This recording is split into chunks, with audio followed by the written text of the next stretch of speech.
I'd been in a relationship that was quite toxic. I still had to deal with the fallout of what was said to me. I was accused of being resentful, weighed on my mind like a ton of bricks, really.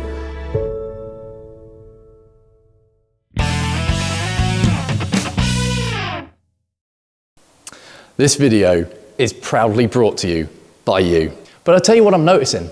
The subscription rate isn't matching the views. I see you guys. Hit that subscription button if you want to see more content. It would mean a lot. Hello, I am the Rhythmic Biker. And did you know Triumph is the largest motorcycle manufacturer here in the UK? In the last episode, we were joined by Barry, who talked us through his BMW S1000 RR M Sport and explained just how motorcycling had brought him and his son closer together. In this episode though, we have a bike a little closer to home.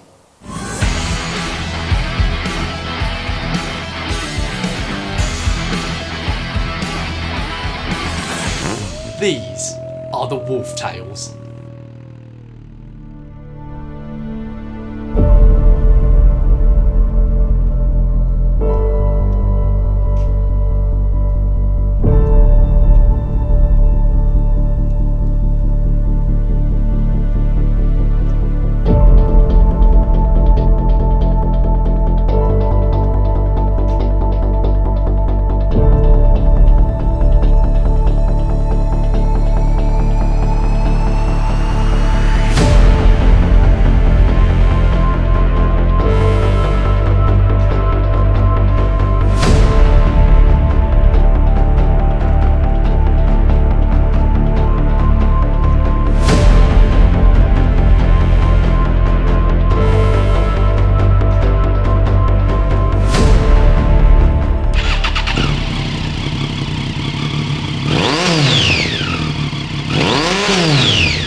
Hi there, my name is Stephen. My Instagram is sp_675_. Obviously the 675 means that I do actually own a Triumph Daytona 675. And some interesting things about me would be that I've recently just discovered a love of photography. So if anyone out there wants photos done, just get in touch. It'd be great fun to take some more pictures. So we are joined by Stephen, whose Instagram link can be found down in the description. And he has brought in his Triumph Daytona 675, a bike well known for going toe-to-toe against the Japanese supersport middleweight bikes that dominated that class for so long. With that said, let's waste no further time and get straight in to the deep dive. Hello and welcome to the deep dive. I'm joined today by Stephen. And Stephen, kick us off. What have you brought in for us today? So today I've brought in my Triumph Daytona 675 2012. Awesome stuff. Let's kickstart. Let's get straight into it. Why the Triumph Daytona 675? Why not, basically? I would say it's probably one of the best in the market for the 600cc's when it was made. Beautiful stuff. How long have you owned this bike, and in that time, how well have you come to understand it and gel with it as rider and bike? I've pretty much owned the bike for 10 years, so pretty much as it came out of the factory. So I've had it from brand new almost, and I haven't wanted for anything else from the bike at all. It does what I need it to do on the road. And what exactly is it that you're looking for in a Triumph Daytona, or in any bike, for instance? Why did this have everything that you need? It was my first big bike that I decided to go for, and when I got on it, and you know, when you hear the triple sound, that is intoxicating. You just want more of that. And as soon as I swung my leg over one and rode it, that was it. I was completely hooked on the Triumph. And complete. Is this your first Daytona? This is my second Daytona. I did have one previous to it, which sadly was stolen, as happens. Obviously, they wanted it more than I did. So I went and found this one, and haven't actually decided to get anything else ever since. Nothing wrong with that. Where would you say this lines up in comparison against your old one? It's had a bit more done to it, but it's a Daytona. They all sound the same. It's what you want from a sports bike. Lovely stuff. Let's get into it then. Let's get into this bike. We're around about 120 brake, about 70 newton meters of torque, as well in a bike that only weighs about 184, 185 kilograms of wet weight. Is this bike as lightweight, as nimble, as good in the corners as Triumph would have us believe? I think it's better than what I think they sold it short. I think it handles like it's on rails. It is so narrow when you swing your leg over it because of the triple engine in it. And it just, as soon as you open the throttle, it just wants to just go. Lovely stuff. And how have you felt with a bike that's, as you say, on rails? Is that so confidence inspiring? Is there anything, do you have to be a certain skill level for a bike like this? I don't actually think you do. I think when you swing your leg over a Daytona and you put it into a corner and it just grips, and you just feel the bike just wants to just go faster, even though you put it into a corner as fast as you like, and it's just gripping, and it's just, come on, let's go. Brilliant stuff. You talked there about it being very narrow. In its class, it's actually got the lightest and narrowest chassis of any bike in that class, and we've also got fully adjustable front and rear suspension, a quick shifter. It almost starts to look and sound a bit of a track bike. Are those features usable? Are they user-friendly on the road, or do owners really need to track day one of these? I haven't tracked mine because I don't want to ruin it. Nice, yeah. But yeah, I mean, a lot of guys, they'll get it and they will just basically take it from when they bought it straight on the track, because they know when it was racing against the R6s in the super sport class, it was dominating them. It was absolutely wringing their necks, basically. Awesome stuff. How would you think these would go? I know you yourself haven't track dayed one, but there've got to be some riders out there, some owners that have. Do you think they have secret track weapons, or fully expect them to go against this class? I think a lot of the guys that I know that have got these on track, they love them because it's such a small, nimble bike that they put it up against the litre bikes that are of the same years and stuff, and they love it because it's just pulling out the corners, because it's just light. Oh God, much lighter, like you say, beating all those 1000 cc's in those corners, because they're not going to get over as quickly, not going to get over as far. Sticking with that sort of track mentality, I read a lot of reviews before coming onto the show, and never really much bad to say about them, apart from they said that it wasn't a very comfortable bike to ride. One review even stated that it was the most uncomfortable bike in the world to ride for its seating position, its aggressive nature. What's your response to that? What's your viewpoint, having owned it so long? I would say it's one of those, it is that saying of head down, arse up. And with the exhaust under the tail back there, it really does make you point down a lot more. Okay. But I've done a lot of hours on it, motorway miles, long days out, and I personally wouldn't say it's that uncomfortable. Lovely stuff. Is there anything for people who are maybe considering getting a Triumph Daytona 675 to look out for in terms of wrist pains, knees, back, or having owned it so long and having one before, you're obviously a surviving rider with one of these. Is there anything to look out for at all? It's just looking if it's been cared for, been looked after. It's always make sure it's had the recalls done and stuff like that. But generally, I think most people that own one do look after it. Yeah. And they do take care of it. You might find ones that have obviously been used as a track weapon, and you have to be probably a bit wary of what they've done to it on track. But no, I think if you just find one that looks clean and it's got a decent mileage on it and you're happy with it, just give them the money and ride off on it. The reason I'd always decide to wear a helmet is because of my social media. I like to have pictures where I've only got the helmet on so that no one knows who I am, so to speak. I'm sure if someone was to message me, I'd quite happily take the helmet off for them. But I just find it just adds a little bit of mystery to my persona for what I want to project on social media. Most grown men want lightsabers. I'm one of those. And yeah, it wasn't until recently I decided to purchase some, and now it's become a bit of a thing where I'm taking them out. I want pictures with me and the bike, and it turns out that a lot of people that probably wouldn't admit to wanting lightsabers are now saying that they want to get some and they want pictures and also join in with the fun. Reliability wise, again, is it just a case of looking after it, or is there items on here specifically that you need to keep an lookout for? I think with this one and with most Triumphs, I think the alternator is the common, but I think that's the thing with most motorbikes, they will churn them up and spit them out. But I think it's just, as long as you service it and look after it, I think you're not really going to have any problems with it. Lovely stuff. Triumph, sort out your alternators. That's what we're going to get from here. What have you done to it though, just to give it a little bit more of uniqueness? What personal touches, what personal modifications have you done? Well, I've done a few. So I'll use you to point if you would like for Lovely. me. If we start at the front, we've got race setup brake lines, which is a separate line to each caliper, which Lovely. is those two. Lovely. Down the bottom, we've got a carbon fibre hugger. The brake discs have been upgraded to EBC wavy ones. As we come up, the headlights have been custom fitted to halos. Further up, we then got a bit of a higher screen. I would say that was a concern with the original screen. It's quite low, so you would get a lot of air coming in. Aftermarket wing mirrors, adjustable suspension markers, brake reservoir has been it's a carbon fibre anodised one. And then obviously if we start moving back, we've got a quick release, really, isn't it? Quick release, that's yes. it. So that I don't have to faff about with a key at the petrol station, which is, I'm sure you know, time it's killer. An absolute nightmare. So I don't have to worry about that. We've obviously got the engine protection, because just in case. Always better safe than sorry. Yeah.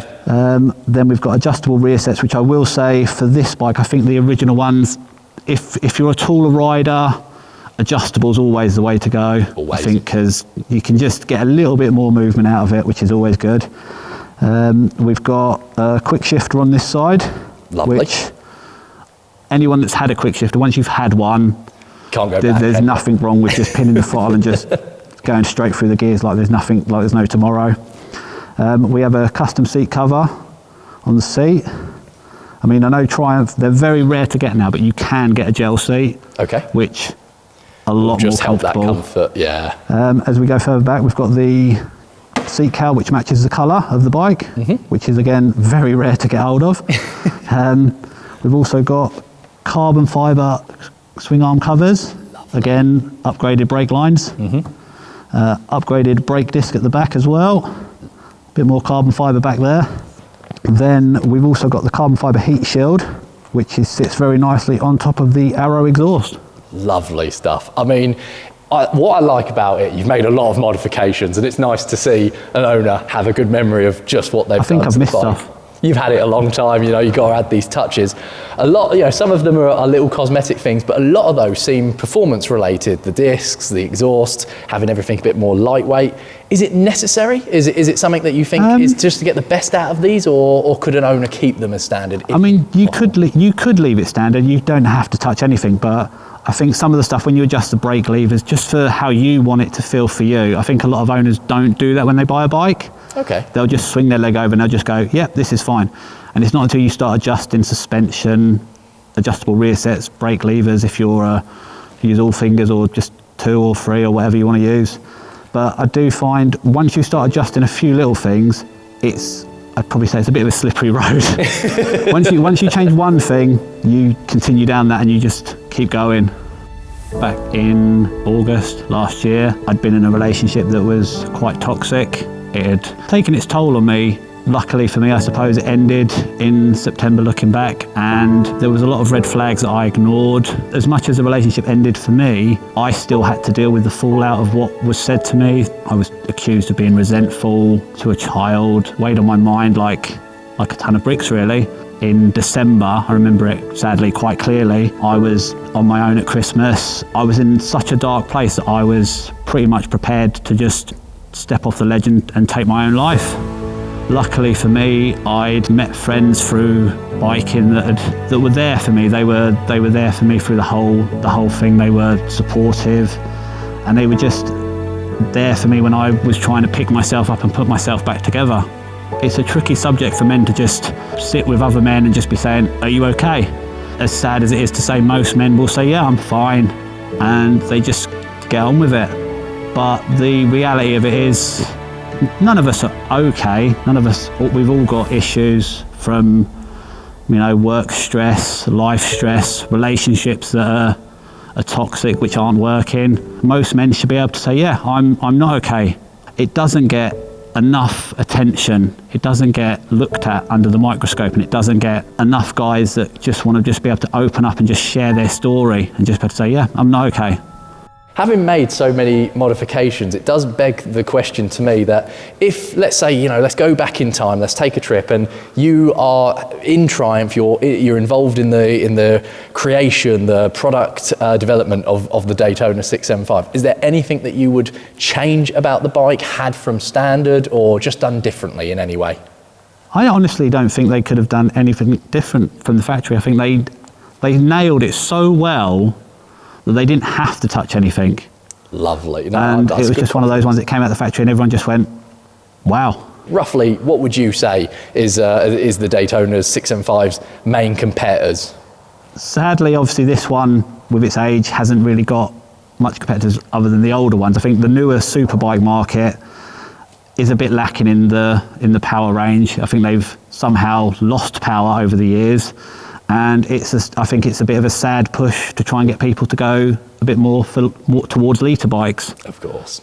And against those older, if you will, sort of middleweight sports bikes, where do you line this up amongst those? The R6s, the 650 RR CBRs. Where does this come in those bikes? I'm going to be biased and say that this does what it says on the tin, really. I mean, the R6 is an amazing bike against it. They obviously were racing against each other. Mm-hmm. The R7 and the CBR 650 and the Ninja 650 now that come out and are called super sports bikes, I don't really think they have the pedigree of it. I don't think you'd want to really track one of them because it's lacking in power. No, off camera we were talking about the R7 not really being a super sport, more, again, if it's used the engine of an MT, a street bike, can it really class itself in the same category? Nowadays, maybe not. Before buying, I know you've had one before, so before buying even that Daytona 675, was there anything at all out there that was maybe swaying you at all? Did you test ride other bikes before this, or did you know the Daytona 675 was your bike? Well, obviously I started on a 125, and then when I decided to get my big license, I went to a dealership, Triumph one, and they had one sat there, one of these, and I think it was as soon as they started it up, that was it. I wasn't going to another dealership. I wasn't going to go and try another bike. That sound when you first hear a triple that's done. Just got you. Take my money. Unfortunately, the Daytona 675 did see its end in 2016 when it was discontinued. Obviously, I know hopefully you can keep this going for as long as possible, and you seem a very knowledgeable rider, a very knowledgeable owner of it. But if there did come a time where you need another bike or this needs replacing, would you be tempted by anything like the Street Triple 765 or the Speed Triple 1200, or would it have to be something totally new, totally out there? I think as I'm getting older, I won't reveal my age, I think I would probably lean more towards getting a naked bike, just for a bit more comfort, rather than trying to be leaning over a sports bike.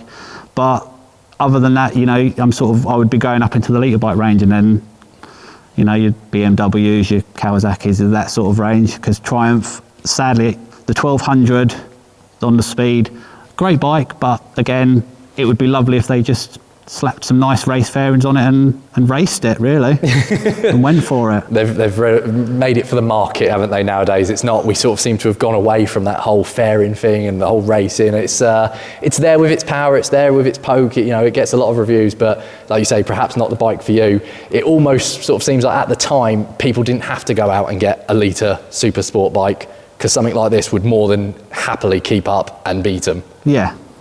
I mean, when you're out on the roads, it just does what you need it to do on a sunny day, really. Brilliant. And that's and it's nice when you pull up places and people come over and they're still looking at this bike and they're still saying, that still looks, for its age, it still looks modern. The business. If you see a group of bikers with their helmet and gears on, you just assume that all those guys are strong individuals and they're doing something they love and they've got all their protective gear on, and it's that. I grew up with a dad that was, I think you'd probably describe him as a man's man. I don't really ever remember my dad opening up about his feelings or issues like that, and sadly when he passed away when I was 23, he wasn't very old himself, he was only 51. It sort of leaves that, wow, there was no opening up about your emotions. It was seen as, right, you're a man, you just have to get on with it. Being able to just swing your leg over and just put a helmet on, close the visor, and just, you know, you can just forget about whatever is going on around you. You can just get on the open road and it's just you and the bike.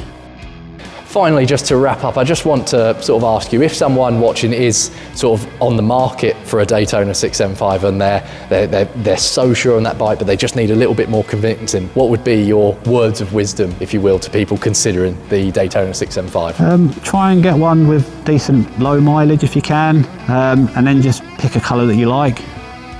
Love it. Go for it. What would you say the best colour scheme is on these? As much as I want to say my black and gold one is, I am a massive supporter of the SE with the white and the blue subframe, which my friend has kindly now gone and bought himself. Is that a bit of influence from you, or? I think he always wanted one, and you know, he's picked a cracking colour.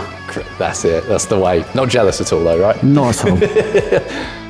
My partner at the time, who then became my wife and is now my ex-wife sadly, we decided to take a trip to the Isle of Man for the TT. Most people would probably say, you know, put the bike on a trailer, put it in a van, drive it over there because there's two of you. No, but we decided to get some panniers and ride with two of us to the TT, which involved a nearly 6-hour ride from where we are just outside London to Liverpool. Yeah, my fond memories of that is going over the mountain with my partner on the back doing over 130 miles an hour. Highly recommended.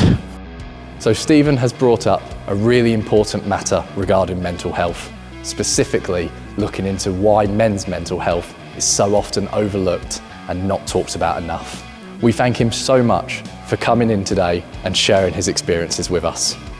Remember, we would love to have you guys here in the studio with us and your pride and joy sharing your crazy experiences on a motorcycle. Merchandise link can be found in the description. If you enjoyed the video, why not give it a like? If you're new, why not hit that subscribe button? I am the Rhythmic Biker, and these are the Wolf Tales.